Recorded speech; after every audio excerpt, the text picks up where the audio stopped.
Alex, thank you very much for being willing to meet with me briefly to talk about AI and coaching and supervision. As you know, last week in Orlando, most of the people were talking about AI, and everybody's concerned and worried and trying to understand what they need to know about AI. Some people have been rejecting it and didn't want to know anything about it, but now realize that they don't have any choice. If they really want to move forward, they really need to integrate in some way AI to their work. So there is no way around this. And so I want to have this opportunity, since you have been one of the pioneers and leaders in AI before people were talking about that. I think we know each other for many years. You have been engaged in working in technology and AI for, I don't know, more than 10 years at least. So tell us a little bit right now, what do you think coaches and supervisors, that are the people that we work together, what do you think we need to know about AI and how to integrate that to our work? What's come up for you? Thank you, Damian. The first thing that comes to mind is, as coaches, we should be inquisitive and try to understand, what is it that we're afraid of? I was in one of the sessions. I was actually in the panel last week in one of the AI panels at the ICF Converge 23. And when I was not in the panel, I was interacting with some of the people in the table I was sitting.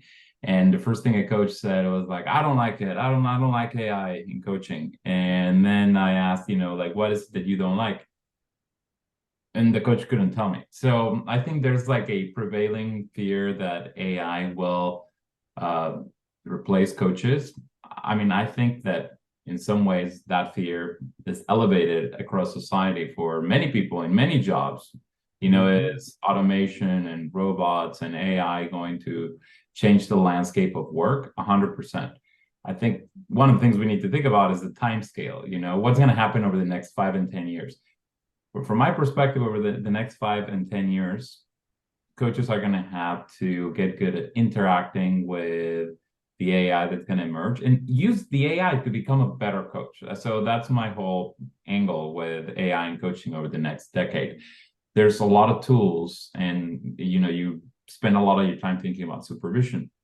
There's a lot of tools that are going to make supervision more accurate, more scalable, cheaper for coaches that want to engage. I think there's a barrier around supervision with the cost. It's expensive to work with a coach supervisor in many cases. So I think there's a lot of cool things that are coming. I'm on the camp that I love coaching because it's a human thing and it's nice. There's nothing like connecting with someone, and when you have those coaching sessions and it just feels like there's magic happening. I mean, that is so rewarding. It doesn't happen with every client or every session, but there's always the potential for coaching to get to that point, and you see that people will change forever in terms of the way they see themselves, they interact with others. So that to me is the driving force. But I think there's a lot of aspects of technology that will help enable that without becoming a corrosive component that leads to less human coaching. Even the fact that we have to say human coaching these days is interesting. 5 years ago, 3 years ago, human coaching, they would have looked at you like you're crazy. But now we have to say, human coaching, or is that a bot? I mean, it's interesting. It was a study presented at the conference where they were showing that from the people that were interviewed, 12% would rather just work with the AI than with a fellow human. And then there were like 20% that they would like to see that combined. And then there was like 15% that would rather work just with a human versus AI. So it is split. And then there were a lot of people that didn't know. And some people who didn't want any coaching no matter what. So, it's not completely, like I remember when I heard for the first time from David Peterson at the conference in 2014 at the Malmo conference, he was talking about AI, and people were, and I also reacted. I don't like what I'm hearing and resisting it, but then I realized that he was right. Like we need to incorporate it. We need to be open to it. So sometimes the first reaction is like fear or not understanding or uncertainty. Now, where would you go to learn if people want to become more literate about digitally literate? It's like digital literacy is the new concept for many people. How do you become digitally literate? Where would you go? What would you do? Well, I think a lot of the coaches that I know are still struggling with just technology in general, right? And leveraging it more in their practice. And, I've been at this game of bringing technology to manage workflows in coaching for over a decade now.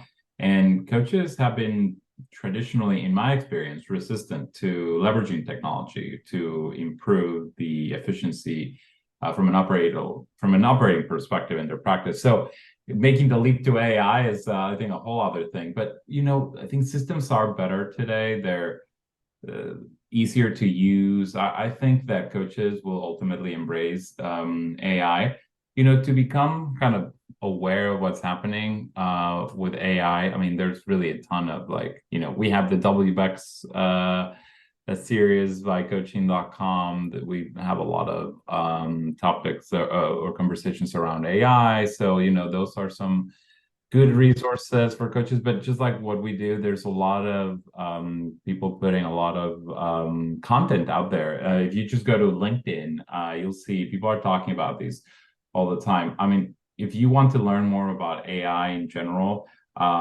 there's like a book that I love. It's called Superintelligence by Nick Bostrom.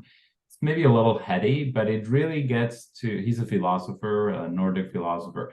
And he really gets at, what are the challenges, what are the opportunities of AI? So for those that kind of like to dig deep, that's a really, really good book. There's also, I think I have it somewhere around here, but there are some, I have so many books. Yeah, I'm just going to go and kind of grab this book right here, The Age of AI and Our Human Future. So this is Henry Kissinger, Eric Schmidt from Google, and another guy who I have no idea who he is. It's very unfortunate when you're in a cover with Henry Kissinger and Eric Schmidt, but really good book. Yeah, The Age of AI and Our Human Future. So it's really looking at like the geopolitical impact of AI. So when I read things like these that are not specifically about coaching, it always helps me broaden my understanding of, how will these impact coaching? Great resources. And also, why don't you ask even AI, Chat GPT, when can I learn more about, AI? Like, I want to encourage people to do that too. And before we finish, Alex, in terms of, I know that coaching.com, you have a platform that coaches have been using for many years where they can get these systems in place, manage their practices. In which other ways AI may benefit coaches? In which other ways coaches should be thinking? Like, for example, what I am doing is sometimes during my sessions at the end where we're coming up with an action plan, I will say, okay, so we talked today about delegation, we explore your challenges of delegation, what's happening to you, what are your limiting beliefs about delegation, what are your emotional challenges, and then, okay, let's come up with some plan of action. What do you want to do? And the client says, okay, I'm going to be doing that. And I say, okay, do you want to get some extra ideas? Should we ask Chat GPT to see what has to suggest about it? So then you can go and say, okay, suggestions to improve delegation skills or strategies for delegation skills, and suddenly you have a list of things that you can use to increase and enhance and enrich whatever plan you have. So that's one of the ways that I have been using it in my own coaching. That's great. That's a great use of it. And you got to get literate with ChatGPT in general. There's so many things that it can do. You just have to know how to prompt it. It's like a new way of thinking and interact with a system. So I think kind of maybe even asking ChatGPT, what are some of the strategies to work with you in the most effective way? I mean, that is, honestly, it's kind of cool. And that's where you see the power of that. It feels like it's real intelligent. And then it gives you an answer where you're like, well, it's maybe not that intelligent. But I mean, think about where that's going to be in 5 years. It's like crazy. Yeah, so for me, there's a lot of potential with tools. We've used Gong, that is like a sales enablement platform where it helps salespeople, kind of gives you a breakdown of the Zoom calls and what worked, what didn't work, what kind of language you use. So it's a very in-depth analysis. I know the guys at Ovida have something similar for coaching. So that kind of thematic, and I know there's other people working on similar things, that kind of thematic understanding of what happened in the conversation, the tone, the emotion, how many questions you asked, how many were open-ended, what percentage of the conversation was led by the coach versus the coachee. I mean, that allows you to really break down the details of what happens in a coaching session. I mean, all of that is going to help coaches be more effective. So that's, I think, super exciting.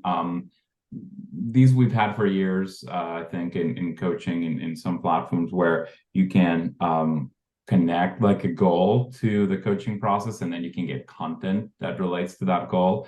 So AI and machine learning will allow to get a better understanding of, when someone's working on emotional intelligence, some of these resources that relate to delegation are actually linked to higher success in a coaching engagement when you actually pair those up. Before, we would never have thought about maybe pairing those two. So there's a lot of power with machine learning and artificial intelligence. First of all, maybe when people are listening to this conversation, they'll be like, okay, what's the difference between machine learning and AI? Go and ask ChatGPT about it, or go and do a Google search. I mean, these are the basic literacy issues that I think coaches should concern themselves with. And a lot of the people they work with, and they will work in the future, are younger, and they are growing up with these kind of systems. So as a coach, to be relevant, you have to speak your client's language. So I think it's important to stay up to speed. Thank you, Alex. I really appreciate very much your time and answering these questions. And we're going to keep in touch. We may interview about following up this conversation. There may come up other questions. I hope that you can be open to keep exploring some questions in the future. Well, we're almost neighbors here in LA, so you know where to find. Okay, great. Thank you, Alex.